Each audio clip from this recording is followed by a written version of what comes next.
Hello, good evening. Welcome to the all in one Telugu YouTube channel. ఈరోజు మనం తెలుసుకోబోయే topic తెలంగాణలో village revenue officer exam dates ఏంటి, syllabus ఎప్పుడు ఉంటుంది, వాటిలో ప్రమోషన్స్ ఎలా ఉంటాయి, శాలరీ ఎంత వస్తుంది, వాటి గురించి మనం తెలుసుకుందాం. అయితే CCLA chief commissioner of land administration వాళ్ళు VRO పోస్టులు 700, VRA విలేజ్ రెవెన్యూ అసిస్టెంట్ పోస్టులు 1000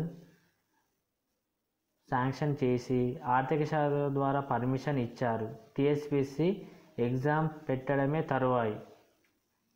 అయితే VRO అంటే విలేజ్ రెవెన్యూ ఆఫీసర్ ఇప్పుడు 700 జాబ్స్కు పర్మిషన్ ఇచ్చారు.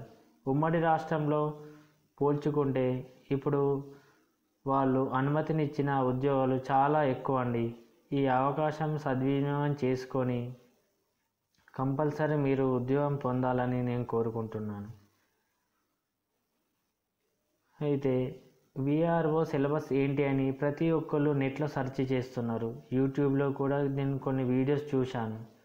అయితే యూట్యూబ్లో పెట్టిన వీడియోస్లో కానీ నెట్లో పెట్టిన కాంటెంట్లో కానీ VRO సిలబస్ అని అంటే పాత APPSC నిర్వహించిన VRO ఎగ్జామ్ సిలబస్ మాత్రమే ఉంటుంది.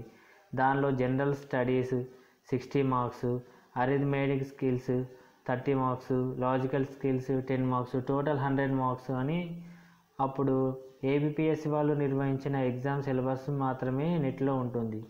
కానీ ఇప్పుడు రాష్ట్రం మారింది కాబట్టి మనము అదే సిలబస్ ప్యాటర్న్ మనం ప్రిపేర్ అయితే ఖచ్చితంగా మనకు ఉద్యోగం రాదు, దానిలో 100% నో డౌట్. కాబట్టి తెలంగాణ రాష్ట్రం వచ్చినాక సిలబస్ ఏంటి అని మనం ఒకసారి అవగాహన చేసుకొని ఇదే స్కేల్తో ఉన్న మిగతా ఎగ్జామ్స్కి సిలబస్ ఏంటి అని ఒకసారి ఆలోచిస్తే మనకు సిలబస్ ఈజీగానే తెలిసిపోతుంది. అయితే first VRO exam, VRO village revenue officers educational qualification వచ్చేసి ఇంటర్మీడియట్ అర్హతతోని గ్రూప్ 4 సర్వీసు కానిస్టేబుల్స్ ఉన్నాయి. కానిస్టేబుల్స్ అయితే పోలీస్ రిక్రూట్మెంట్ బోర్డు ప్రత్యేకమైన సిలబస్ ఉంటుంది. అయితే ఇది TSPSC VRO ఎగ్జామ్ని నిర్వహిస్తుంది కాబట్టి compulsory group 4 syllabus, intermediate level జాబ్స్కి గ్రూప్ 4 సిలబస్సే ఉంటుంది. దానిలో మ్యాక్సిమం ఇదే ఉండొచ్చని నా అనుభవంతో నేను చెబుతున్న మాటలు ఇవి. First general knowledge 150 marks, secretariat abilities 150 marks, total 300 marks ఉంటాయండి. అయితే సిలబస్లో తెలంగాణ రాష్ట్రానికి సంబంధించిన విషయాలను కంపల్సరీ టచ్ చేస్తారు. Current affairs normal daily news paper చదవాలి. కరెంట్ అఫైర్స్ పెద్ద విషయం కాదు. ఇంటర్నేషనల్ రిలేషన్స్ అండ్ ఈవెంట్స్ ఇది కూడా కరెంట్ అఫైర్స్లో భాగమే. General science and in everyday life, దీనికి SVR పబ్లికేషన్స్ చదివితే సరిపోతుందండి. అది నార్మల్గా ఎవరైనా ఆర్ట్స్ స్టూడెంట్స్ కూడా ఈజీగా చదవగలిగేటట్లు వాళ్ళు ప్రిపేర్ చేశారు, సరిపోతుంది. ఎన్విరాన్మెంటల్ ఇష్యూస్, డిజాస్టర్ మేనేజ్మెంట్కి మార్కెట్లో ఒక 10-20 పేజెస్ మెటీరియల్ ఉంటుంది, అది సరిపోతుంది. ఆ విధంగానే జియోగ్రఫీ, భూగోళ శాస్త్రం మరి ఎకానమీ ఆఫ్ ఇండియా అండ్ తెలంగాణకు SVR మెటీరియల్ కానీ ఇంకా మరేదైనా VRO లెవెల్ సిలబస్ ఉంటే సరిపోతుంది. ఇండియన్ కాన్స్టిట్యూషన్ సైలెంట్ ఫీచర్స్ కూడా నార్మల్గా భారత రాజ్యాంగం గురించి జనరల్ ఐడియా తెలుసుకుంటే సరిపోతుంది, డీప్గా వెళ్ళాల్సిన అవసరం లేదు. Indian political system and government కూడా భారత రాజ్యాంగంలో భాగంగా మనం చదవచ్చు. Modern India history with a focus on Indian national movement, భారతదేశ చరిత్ర సైడ్ సిరీస్ దీనికి సరిపోతుందండి. History of Telangana and Telangana movement దీనికి కూడా VRO ఎగ్జామ్ ప్యాటర్న్లో సైడ్ సిరీస్ సరిపోతుంది. అయితే society, culture, heritage, arts and literature of Telangana కేటగిరీలో చాలా బుక్స్ మనకు వచ్చాయి. మనం దాన్ని ఈజీగా మనం గెయిన్ చేయొచ్చు. పాలసీస్ ఆఫ్ తెలంగాణ స్టేట్ ఇది కరెంట్ అఫైర్స్లో భాగమే.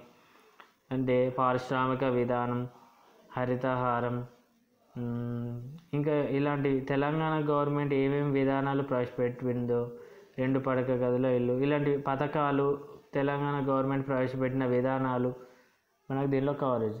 అయితే ఇది ఇంటర్మీడియట్ లెవెల్ ఎగ్జామే కాబట్టి దీని గురించి పెద్దగా బోధన అవ్వాల్సిన అవసరం లేదు, డీప్గా చదవాల్సిన అవసరం లేదు, మొత్తం సిలబస్ కవర్ చేస్తే చాలు.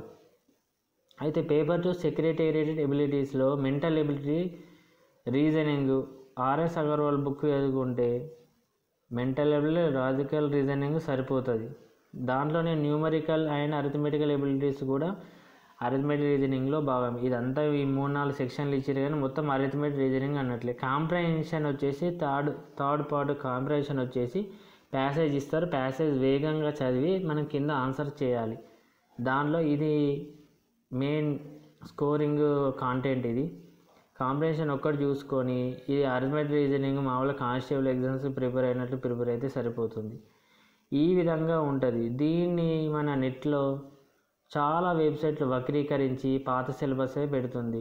తెలంగాణ రాష్ట్రం వచ్చినాక సిలబస్ ఏ విధంగా ఉందో ప్రతి ఒక్కరికి తెలిసిన విషయమే. ఇది ఇంటర్మీడియట్ లెవెల్ ఎగ్జామ్ కాబట్టి కంపల్సరీ గ్రూప్ 4 సిలబస్ అయి ఉంటుందని నా అంచనా. మళ్ళీ ఈ విఆర్ఓ ఎగ్జామ్ రాసి సక్సెస్ అయిన వాళ్ళు వీరు ఇప్పుడు 10th PRC ద్వారా పే స్కేల్ 16,400 నుండి 49,870 వరకు పొందగలుగుతారు.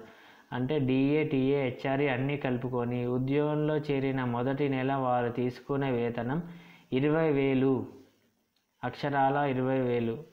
విలేజ్ రెవెన్యూ ఆఫీసర్ చేసే ఉద్యోగం కంటే వీళ్ళు తీసుకునే శాలరీ చాలా ఎక్కువ. వీరికి టైమింగ్స్ ఉండవు, ఎనీ టైం ఆన్ డ్యూటీలోనే వీళ్ళను కన్సిడర్ చేస్తారు.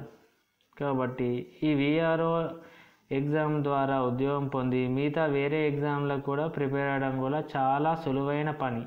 కాబట్టి తెలంగాణ ప్రభుత్వం ఇస్తున్న ఈ అవకాశాన్ని అందరూ సద్వినియోగం చేసుకొని ముందు నుంచే ప్రిపేర్ కావాలి. మరి ఎగ్జామ్ ఎప్పుడు ఉంటుంది అందరికీ ఇదే ప్రశ్న. ఎగ్జామ్ ఎప్పుడు ఉంటుంది? పోయిన నెలనే వీళ్ళు పర్మిషన్ ఇచ్చారు కాబట్టి ఆర్థిక శాఖ TSPSCకి పంపించింది. నెక్స్ట్ ప్రాసెస్ ఏముంటుంది? TSPSC ప్రతి డిస్టిక్లో ఉన్న కలెక్టర్ ఆఫీస్కి రోస్టర్ పైన అంటే క్యాస్ట్ వైజ్ వేకెన్సీస్ ఏమున్నాయి దాని గురించి లెటర్ పెడుతుంది. వీళ్ళు కలెక్టరేట్ నుంచి ఎంత తొందరగా వీళ్ళు క్యాస్ట్ వైజ్ బ్రేకప్ పంపితే వాళ్ళు అంత తొందరగా ఎగ్జామ్ పెడతారు. అయితే ఇది పట్టడానికి ఇంకో నెల సమయం అన్నా పడుతుంది. కాబట్టి నా అంచనా ప్రకారం సెప్టెంబర్ లాస్ట్ వీక్లో కానీ అక్టోబర్ అయితే మ్యాక్సిమం కంపల్సరీ ఎగ్జామ్ ఉంటుంది. కాబట్టి ఇప్పటి నుంచి తక్కువ టైం ఇస్తారు, కేవలం 45 days మాత్రమే ఇస్తారు. ఇంతవరకు పెట్టిన ఎగ్జామ్స్ అన్నిటికీ 45 days ఇచ్చారు, ఇప్పుడు కూడా 45 days ఇస్తారు. కాబట్టి ముందు నుంచి ప్రిపేర్ కంటే చాలా ఈజీ ఎగ్జామ్. మళ్ళీ జాబ్ ప్రొఫైల్ కూడా విఆర్ఓలో జాయిన్ అయిన తర్వాత 5 yearsకి MRI మండల్ రెవెన్యూ ఇన్స్పెక్టర్ కానీ సీనియర్ అసిస్టెంట్ కానీ రెండు ఒకే రకమైన పోస్టులు. అయితే మండల్ రెవెన్యూ ఇన్స్పెక్టర్ అని సీనియర్ అసిస్టెంట్లో ఒక భాగమే, అది 2 సంవత్సరాలు సీనియర్ అసిస్టెంట్లో ఒక భాగంగా మండల్ రెవెన్యూ ఇన్స్పెక్టర్ అనే జాబ్ ఉంటుంది. విఆర్ఓగా నియమితులైన వ్యక్తి 5 years తర్వాత మండల్ రెవెన్యూ ఇన్స్పెక్టర్ కానీ సీనియర్ అసిస్టెంట్ కానీ కంపల్సరీ అవుతారు. ఆ తర్వాత 10 yearsకి డిప్యూటీ తహసీల్దార్ అవుతారు. ఆ తర్వాత వేకెన్సీస్ ప్రమోషన్స్ బట్టి తహసీల్దార్గా నియమితులవుతారు. రెవెన్యూ డిపార్ట్మెంట్లో ప్రమోషన్స్ చాలా ఈజీగా, వేరే డిపార్ట్మెంట్లో లేని ఫెసిలిటీ దీనిలో ఉంటుంది. అటెండర్గా నియమితులైన వ్యక్తి RDOగా రిటైర్ అయిన చరిత్ర రెవెన్యూ డిపార్ట్మెంట్లో ఉంది. కాబట్టి విఆర్ఓగా ఇప్పుడు నియమితులైన వ్యక్తి కంపల్సరీ తహసీల్దార్గా రిటైర్మెంట్ అవుతారు. మంచి హోదా, జీతభత్యాలు, పేరు ప్రఖ్యాతులు అన్నీ లభిస్తాయి. కాబట్టి తెలంగాణ ప్రభుత్వం ఇస్తున్న ఈ చక్కని అవకాశాన్ని మీరు సద్వినియోగం చేసుకోగలరని కోరుతున్నాను. నా ఈ ఇన్ఫర్మేషన్ మీకు నచ్చినట్లయితే నా ఛానల్ ఆల్ ఇన్ వన్ తెలుగుకు సబ్స్క్రైబ్ చేయమని కోరుచున్నాను. Please subscribe to my YouTube channel all in one Telugu.